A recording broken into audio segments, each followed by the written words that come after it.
Hello student, मेरा नाम गोविंद शर्मा है और मैं तायल एकेडमी में मैथ पढ़ाता हूँ। पिछली क्लास में हमने मैथ में प्रॉफिट एंड लॉस का चैप्टर शुरू किया था और जिसमें हमने बेसिक क्वेश्चन डिस्कस किए थे और साथ में उनके बेसिक फॉर्मूले भी डिस्कस किए थे। आज हम वहीं से क्लास आगे बढ़ा रहे हैं। ठीक है, तो स्क्रीन पे क्वेश्चन देखें और पढ़ें इसको, क्वेश्चन को एक बार। क्या बोला उसने क्वेश्चन? एक व्यक्ति ने दो कार 5,20,000 रुपये में बेची। एक कार को तो उसने 5% प्रॉफिट पर बेच दिया और दूसरी कार को उसने 10% लॉस पर बेच दिया। आगे क्या बोला उसने? यदि दोनों कार को उसने इक्वल मूल्य पर बेचा है तो दोनों कार का क्रय मूल्य ज्ञात कीजिए। तो ये हमने फाइंड करना है। अब एक्चुअल में उसने जो हमें कंडीशन क्या दी है, उसने बोला है कि दोनों कारों को इक्वल रेट पर बेचा गया। मीनिंग क्या है? दोनों का सेलिंग प्राइस हमने क्या करना है, इस क्वेश्चन में इक्वल रखना है। ठीक है, तो कैसे करेंगे वो देखिए। अब हमें ये तो नहीं पता पहले की कॉस्ट कितनी है, दूसरी कॉस्ट कितनी है, तो हम यहाँ पे ले लेते हैं CP1, यहाँ पे कॉस्ट पहली कार की, और CP2 ये वाली हमारी कॉस्ट होगी। ठीक है, यहाँ पे हमें प्रॉफिट कितने का हो रहा है भाई? पहले वाली कार के ऊपर प्रॉफिट जो हो रहा है उसने बोला है 5%। यहाँ पे हमने लिख लिया 5%। दूसरी कार पे हमें लॉस हो रहा है और वो लॉस हो रहा है हमें कितने परसेंट? 10%। हमने ये बेसिक बात बताई थी कि अगर 5% प्रॉफिट है तो इसका मीनिंग वो व्यक्ति 105% दे रहा, मतलब 100% तो देगा ही देगा। जो कॉस्ट है 5 एक्स्ट्रा ऐड करके दे रहा है, तो इसका मीनिंग सेलिंग प्राइस क्या हो जाएगा हमारा यहाँ पे? CP इंटू में 100 प्लस में 5 जो बताया था, तो इसका मीनिंग 105% दे रहा है। किसका भाई? जो हमारी लागत आई थी। ठीक है, ये यहाँ पे हो गया हमारा सेलिंग प्राइस पहली कार का। दूसरी कार पे लॉस कितने का हो रहा है? 10%। इसका मीनिंग हमारा 10% पैसा डूब रहा है, तो रिफंड कितना मिल रहा है हमें? 90%। किसका 90? जो हमने वो कार खरीदी थी दूसरी। तो इसका मीनिंग CP2 का हमें कितने परसेंट मिल रहा है? 90% मिल रहा है। ये CP1, और ये दोनों उसने बोल रखा है ऑलरेडी इक्वल है, क्योंकि उसने बोला है कि दोनों कारों को उसने इक्वल रेट पर बेचा है। ठीक है, चलो भाई अब करते हैं इसको रेशो बना के। CP1 अपॉन में यहाँ पे आ जाएगा CP2, देन यहाँ पे 90 अपॉन में 105। परसेंटेज कैंसिल हो गया अपना। ठीक है, काटो इसको, 5 से काट लेते हैं। 18, यहाँ पे 21। अब किससे कटेगा? थोड़ा सा और काट लेते हैं, 3 से। 3 छके 18, 3 सत्ता 21। अब हमें पता चल गया कि पहले वाले की कॉस्ट कितनी रेशो है? 6, और दूसरे वाले की कार की कितनी है? 7। इसका मीनिंग पहले हमने 6 की खरीदी, दूसरे 7 की, ये है रेशो में। तो दोनों का जोड़ कितना होगा? 6 और 7 हम बोलेंगे हमने खरीदा 13 का, लेकिन उसने 13 नहीं बोला, कितना बोला भाई? 5,20,000। तो हम बोलेंगे इस 13 को हमने 5,20,000 बनाना है। कितना बनाना भाई?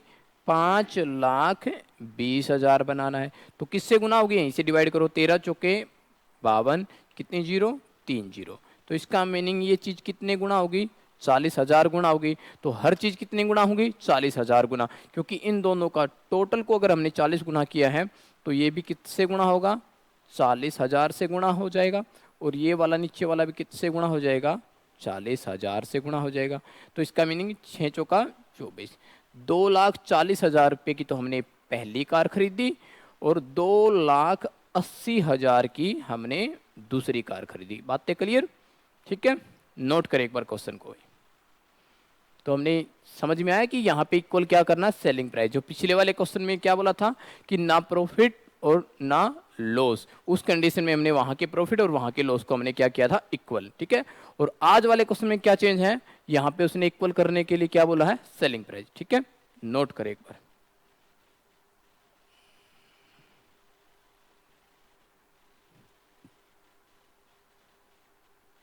अगला क्वेश्चन पढ़े।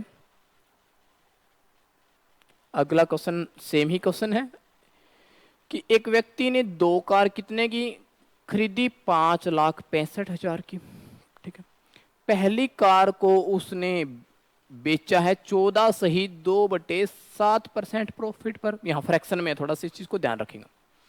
दूसरी कार को उसने 12 - 1/2% लॉस पर बेचा है, और साथ में मेंशन किया है कि दोनों कार को उसने इक्वल मूल्य पर बेचा है, मीनिंग वही बात कि दोनों का सेलिंग प्राइस क्या रखा गया है, इक्वल रखा गया है। पूछा क्या उसने, दोनों कार का क्रय मूल्य। तो कैसे करेंगे, चलो पहली कार का वही क्रय मूल्य CP1 और दूसरी कार का क्रय मूल्य CP2, मतलब कॉस्ट प्राइस दूसरा, ठीक है। पहली पे प्रॉफिट कितने का हो रहा है भाई, 14 - 2/7%, और यहां वाली पे लॉस कितने का हो रहा है, 12 - 1/2% का लॉस हो रहा है। अब बच्चे बोलेंगे सर 100 में 14 - 2/7 जोड़ना मुश्किल हो जाएगा जब, ठीक है, और इसी प्रकार ये घटाना मुश्किल। तो जब हमें ऐसे फ्रैक्शन में दिखे मिले परसेंटेज, तो उस कंडीशन में हम क्या करेंगे, इसको रेशो में तोड़ेंगे, मतलब डिनोमिनेट किसमें, अंश बाय हर की फॉर्म में, ठीक है।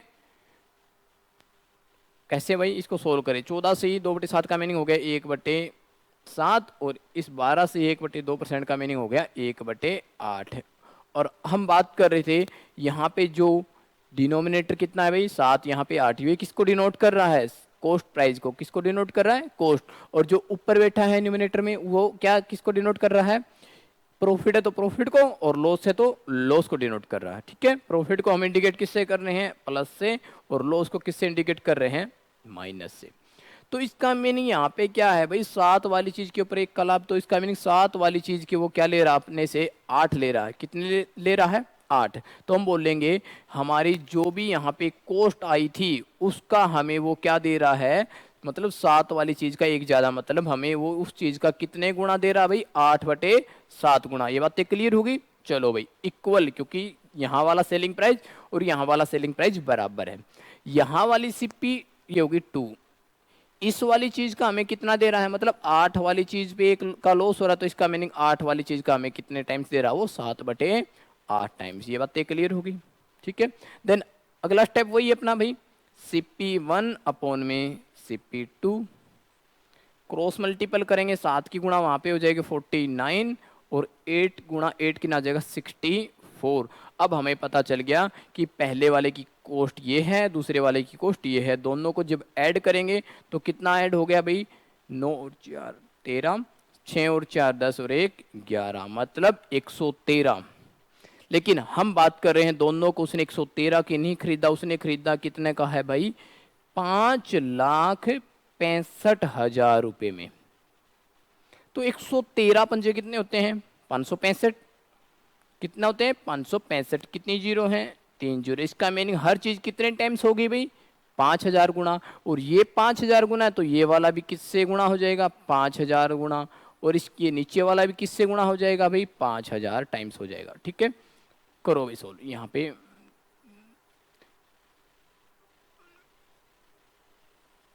2,45,000 रुपए की तो हमने खरीदी है पहली कार, और इसकी गुणा कर लेते हैं,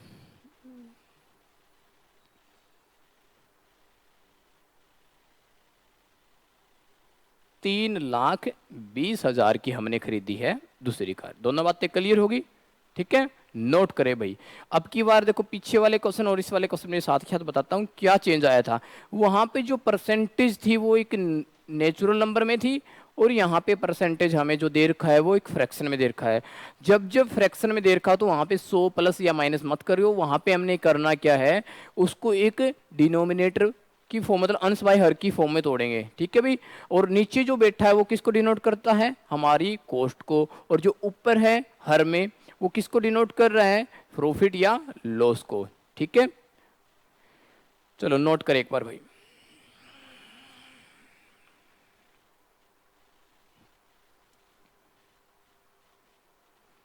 अगला क्वेश्चन पढ़े ध्यान से। अब की बार उसने बोला क्या है कि एक व्यक्ति ने 2 वस्तु बेची हैं। देखो अब की बार पहले वो खरीद रहा था, अब की बार इस क्वेश्चन में थोड़ा सा चेंज है, उसने 2 वस्तु बेची हैं, कितने की बेची है, 15,600 की। पहली वस्तु को तो बेचकर उसने 20% का लाभ कमा लिया, ठीक है भाई। और दूसरी वस्तु को उसने क्या बोला कि 25% लॉस पर बेच दिया, ठीक है। लेकिन साथ में उसने मेंशन कर दिया कि दोनों वस्तु को उसने बराबर रेट पर खरीदा था। अब की बार इस क्वेश्चन और पहले वाले क्वेश्चन में क्या चेंज है? पहले वाले क्वेश्चन में उसने बेचने का इक्वल रेट था, लेकिन यहां पे उसने बोला है खरीदने का रेट क्या है भाई, इक्वल है। ये बातें क्लियर होगी? चलो कैसे करेंगे देखिए भाई। तो उसने बोला उस वस्तु को उसने बराबर मूल्य पर खरीदा था, तो यहाँ पे इक्वल मानना पड़ेगा। CP1 CP2 ratio base save कर सकते हैं और डायरेक्ट पहले बेसिक से करता हूँ। दोनों का हमने क्रय मूल्य कितने का मान लिया? 100 रुपये का, ठीक है। क्योंकि उसने बोल रखा है, क्या रखा है, दोनों का इक्वल रेट है खरीदने का। पहली पे प्रॉफिट कितने का हो गया उसको? 25% का। और दूसरी वाली पे जो लॉस हो गया उसको, सॉरी यहाँ पे पहली पे प्रॉफिट कितने का है? 20% है भाई। और दूसरी वाली पे जो लॉस है वो कितने का है? 25%। अब क्या बोला उसने कि इनका क्या निकालना पड़ेगा हमने? Selling price. क्यों? क्योंकि उसने हमें दे रखा दोनों वस्तु का सेलिंग प्राइस। तो कैसे निकालते सेलिंग प्राइस, ये आपको बताया था हमने। CP1 SP1 क्या हो जाएगा? 100 वाली चीज के ऊपर 20 का लाभ है, तो इसका मीनिंग वो 100 वाली चीज कितने की बेचेगा? हम बोलेंगे 120 की, ठीक है। 100 वाली चीज के ऊपर 25 का लॉस है, तो इसका मीनिंग वो कितने की बेचेगा? 75, ठीक है। ये हो गया हमारा रेसो में SP1 और SP2 का रेसो हो गया। इसको रेसो है तो इसको बना लेते हैं थोड़ा सा छोटा। 5 से काटेंगे कितना कितना आ जाएगा यहाँ पे? 24। 5 से काटेंगे तो यहाँ पे कितना आ जाएगा भाई? 15। 15 5 75। थोड़ा सा और काट लो 3 से। 3 8 24, 3 बजे 15, ठीक है। तो इसका मीनिंग हमें पता चलेगा कि पहली वाली कितने की बेची है? 8 की। और दूसरी वाली कितने की बेची है? 5 की। और दोनों जोड़ के उसने कितने की बेची है? 8 और 5 13। लेकिन उसने बोला 13 की नहीं बेची, उसने वो कितने की बेची है यहाँ पे भाई? 15,600 की। तो इसका मीनिंग इसको 15,600 हमने बनाना है। तो किससे होगा? 13 कम 13 बच गए 2, 13 दूनी 26। इसका मीनिंग हर चीज कितने गुना होगी? 1200 गुना। हर चीज कितने गुना होगी? 1200। तो ये 1200 गुना अगर इन दोनों का टोटल है तो ये भी हमारा कितने टाइम्स हो जाएगा? 1200 गुना। और ये भी हमारा कितने टाइम्स हो जाएगा? 1200 गुना हो जाएगा। तो यहाँ पे 12 अट्ठे 9600 की तो पहली वाली वस्तु बेची है, और 12 पंजे 60, 6000 की हमारी दूसरी वस्तु बेची है, ठीक है। नोट करें एक बार भाई।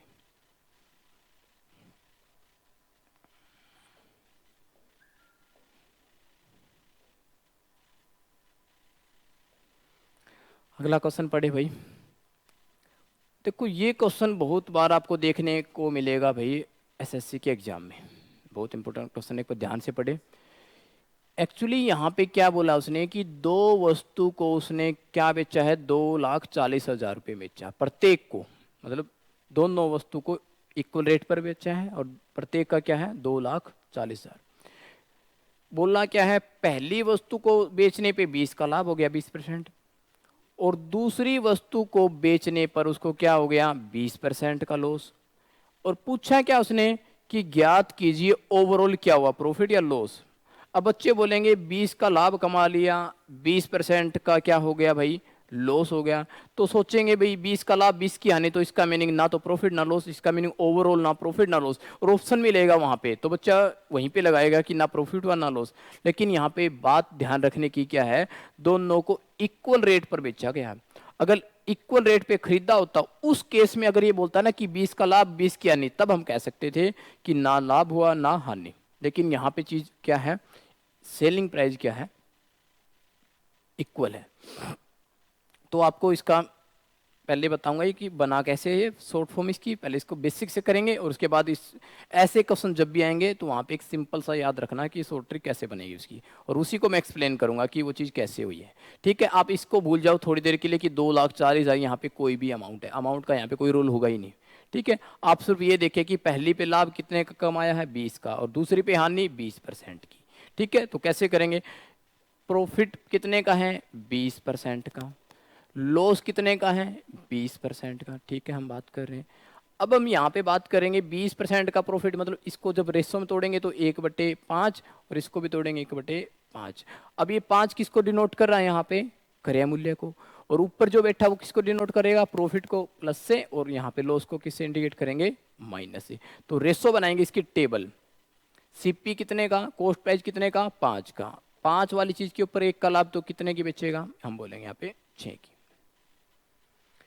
इसी प्रकार यहां पे भी कॉस्ट प्राइस कितने का, 5 का, सेलिंग प्राइस कितने का, 1 का लॉस है तो कितने के बेचेगा, 4। लेकिन हमने नोट क्या करना है कि प्रत्येक को इक्वल रेट पर बेचा है। इसका मीनिंग यहाँ तो इक्वल रेट नहीं है बेचने का, यहाँ तो 6 और 4 है। इसका मीनिंग यहाँ हमने क्या करना पड़ेगा, इन दोनों को इक्वल करना पड़ेगा। और कैसे करेंगे इक्वल, इसको किससे गुणा करेंगे भाई, 2 से, 6 दूनी 12, और इसको किससे गुणा करेंगे, 3 से। मतलब 6 और 4 का हमने यहाँ पे एलसीएम ले लिया है, और एलसीएम मतलब दोनों को इक्वल करने के लिए। यहाँ पे ये 12 हो गया, और हमने रेशो वाले चैप्टर में एक बात सीखी थी, अगर ये दुगना किया तो इसके साथ वाला भी दुगना ही करना पड़ेगा, नहीं तो रेशो चेंज हो जाएगी। 5 दूनी 10, और ये 4 तिये यहाँ पे 12, और तो ये इसके साथ वाला भी कितने गुना हो जाएगा, 3 गुना, 5 तिये 15। अब देखो ध्यान से, पहली कितने की खरीदी, 10 की, दूसरी कितने की खरीदी, 15 की। तो इसका मीनिंग हमने ओवरऑल कितने रुपए की कॉस्ट आ गई दोनों को खरीदने में, 10 और 15। हम बोलेंगे हमें कितने की मिली दोनों वस्तु, 25 की। दूसरी पहली कितने की बेची, 12 की, ये भी कितने की बेची, 12 की। तो इसका मीनिंग हमने दोनों वस्तु ओवरऑल कितने की बेची, 24 की। अब तो पिक्चर क्लियर होगी, खरीदी 25 रुपये में सारा सामान और बेचा कितने में, 24 में। तो लॉस हो रहा नहीं हो रहा, और कितने का लॉस हो रहा है, अब बोलेंगे 1 रुपये का। और 1 का लॉस हमेशा किसके ऊपर निकलेगा, कॉस्ट प्राइस के ऊपर। तो 1/25 गुना में 100, 25 चौका 100, इसका मीनिंग कितने परसेंट लॉस हो गया, 4%। ये तो गया इसका बिल्कुल बेसिक, जहां पे हमारा सेलिंग प्राइस इक्वल हो, ठीक है, और प्रॉफिट एंड लॉस का परसेंटेज क्या हो, इक्वल हो। तो इसके लिए अब मैं जो बात करवा रहा हूं नोट, वो नोट करें एक बार कि इस क्वेश्चन का सीधा शॉर्ट ट्रिक कैसे बनेगा। ठीक है, चलो अब एक बार नोट कर लो, करना तो, नहीं तो इसकी जो बात बोलूंगा वो लिखने ला। जब भी ऐसे क्वेश्चन देखने को मिलेगा भाई, उसमें क्या है नोट करना है कि दोनों वस्तु के सेलिंग प्राइस इक्वल हो, पहली बात, पहली कंडीशन। दूसरी कंडीशन, एक पे प्रॉफिट होना चाहिए और दूसरी पे लॉस होना चाहिए, और साथ में उनकी परसेंटेज इक्वल होनी चाहिए। तो याद रख लेना, ऐसे क्वेश्चन में हमेशा लॉस होगा। क्या होगा भाई, लॉस। और हम बात करेंगे वो लॉस होगा कितना, तो लिख लो भाई, ऐसे क्वेश्चन में लॉस होगा, और लॉस जो होगा परसेंटेज वो लिखें कि लॉस, यहां पे जो लॉस होगा वो होगा जो भी रेट दे रखी है पेपर में उसका स्क्वायर करो और डिवाइड में 100 करो। तो याद रख लेना भी, ऐसे क्वेश्चन में हमेशा ये होगा लॉस, और लॉस परसेंटेज का फॉर्मूला क्या रहेगा वहां पे, ओवरऑल रेट का स्क्वायर बटे में 100। अभी हमने पीछे जो इस क्वेश्चन को किया था अभी थोड़ी देर पहले, तो हमारा आंसर कितना आया था, ओवरऑल लॉस 4%। तो कैसे प्रूव करेंगे, देखो भाई यहाँ भी 20 है, यहाँ भी 20, इक्वल रेट पे बेचा गया, एक पे लाभ एक पे हानि, तो हमेशा लॉस होगा, और लॉस का परसेंटेज क्या रहेगा, रेट का स्क्वायर, मीनिंग हम बोलेंगे 20 का स्क्वायर और अपॉन में 100। तो क्या हो गया भाई, 400 अपॉन में 100, तो आ गया ना कितने परसेंट, 4%। तो अभी यही तो बात कर रहे थे, तो याद रह जाएगा ऐसे क्वेश्चन में। ठीक है, तो इसका मीनिंग ओवरऑल लॉस, ओवरऑल क्या होगा, हमें लॉस होगा, और लॉस कितने परसेंट होगा भाई, 4%। ये तो सभी क्वेश्चन मिलेंगे ही मिलेंगे, लेकिन सबसे इंपॉर्टेंट ये है भाई, amount of profit and loss. उसने बोला है कि हमें अमाउंट भी बताओ कितने रुपए का लॉस हुआ और कितने रुपए का प्रॉफिट। एक्चुअली अब बात याद रखे, जब भी पेपर में अमाउंट पूछे तो उस टाइम हमें इस अमाउंट को कंपेयर करना पड़ेगा।